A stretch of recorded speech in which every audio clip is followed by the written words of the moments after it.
Welcome. This is BINBUSTER, where I buy, watch, review a bunch of movies for you. Today's movie is a story about a cowardly farmer who begins to fall for the mysterious new woman in town. He must put his newly found courage to the test when her husband, a notorious gunslinger, announces his arrival. That's right, it's A Million Ways to Die in the West. Brought to you by Seth MacFarlane, who brought to you Family Guy, American Dad, and Ted. As always, I will give you my thoughts and my review for this comedy western. This movie opens up with the gorgeous scenery of Arizona, setting up for what could be a good western. Notice how my wording there, could be. Then we see Albert getting a duel. That's Albert right there, by the way. Duel with the gunslinger, whose fields got eaten up by his sheep. Those pesky darn dumb sheep. Albert's girlfriend breaks up with him that very same day. His friend, Edward, played by Giovanni Ribisi, is a repairman whose girlfriend, played by Silverman, is a prostitute and played to perfection, I might add, by Miss Silverman. Yeah, you kind of see where this movie is going. A lot of crass jokes of how Edward can't satisfy her, or she's a prostitute and she just wants to be a prostitute and doesn't want to be a kept woman. Yeah, there's a lot of jokes in there. I'll say this movie did have its potential at times, and it did have a great story. It's just a shame it was ruined by profanity, by a lot of below-the-belt jokes and foul language. Now, don't get me wrong. I'm not frowning upon foul language, but it was really appropriate and misplaced in a Western movie, kind of like this, where every other joke is either a dead joke or it's some derogatory thing. They actually do a slave auction, and they actually buy and sell slaves in this movie. Make fun of Jews, stuff like that. There's also quite a lot of things that were quite politically incorrect, and if you're so easily offended, this might not be the movie for you. This comedy throughout the movie was good enough, but mind you that there are a lot of jokes that hit below the belt, and it is accompanied by foul language. I laughed here and there, but it's nothing that's become too much and too immature towards the end. The acting of this movie is good. You have Charlize, Theron, and Liam Neeson, who carry this movie very well. Seth MacFarlane, I don't care for in this movie. Giovanni Ribisi, Silverman, their characters are great, and Neil Patrick Harris, his character is phenomenal in here. I don't care for Seth MacFarlane. Is it his humor? Maybe. I just don't find him funny.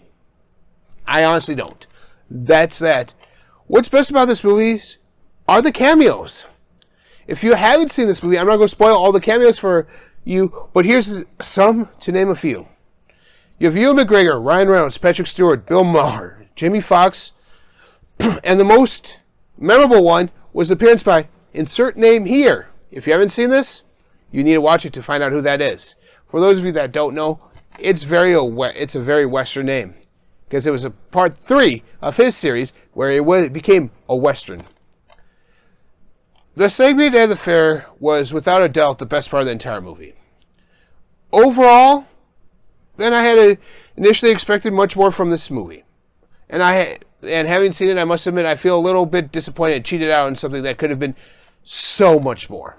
So much more. If they had opted not to go with the foul language and excessive use of the F word, then the movie might have been that much more enjoyable. In fact, I don't find Seth funny. His humor in Family Guy is better than on here. He decides to show how bad this time 1822 is horrible and how bad the America West really is. That's a running gag in this movie. I don't really care for that. It's jokes like this and don't horse a drive that makes this movie try and be funny. There's a movie. I wish I could say this. I wish I could say I laughed at this film. I enjoyed Ted more than this.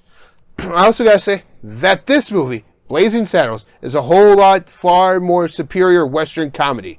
So if you like a crude comedy with some great scenes, a lot of scenes that don't work, this film is no different. The movie looks like it might just be a spoof of Western genre, but it isn't, whereas this one is.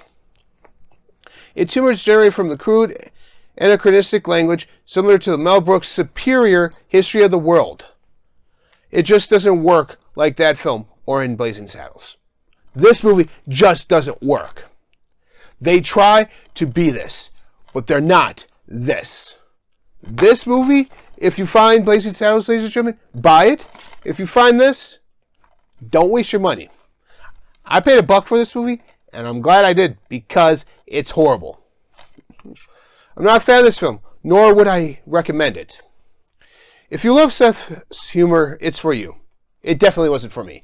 That's why I do these videos, so you guys can make your own choices on movies like this. I'm going to give it 2 stars.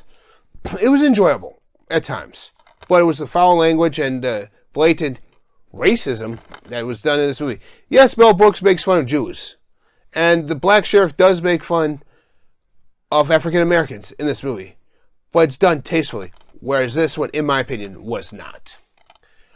So, until next time, if you want to know if there's 1,000,000 ways to die in the West, I lost count. So tell me, are there really 1,000,000 ways to die in this movie? I lost count. I couldn't even tell you how many there were. If you find this movie, so hysterical you die laughing. No, you won't. You'll just shut it off and go bye-bye. If you want to make it a movie night, don't get this. Get this instead. Make it a movie night. And if you find this piece of crap, don't buy it. Until next time, bye.